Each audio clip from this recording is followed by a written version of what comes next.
An update on the Coldplay concert affair. This is Andy Byron, the CEO of the data.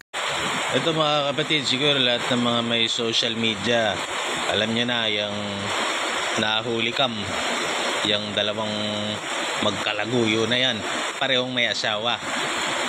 O ito, no judgment ito.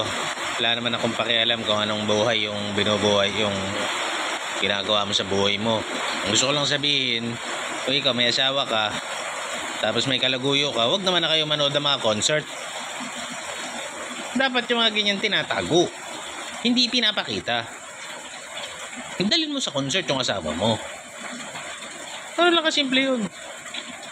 Kayo, yung mga may kalaguyo, mamuhay kayo ng payapa, tahimik, walang nakakakita.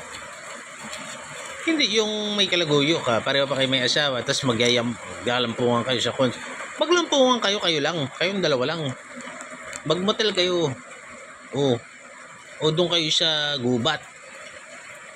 Pero yung expose ka, huwag mo nang i-expose sa mga tao. Subtle lang. Hindi halata. Ganun ang galawan.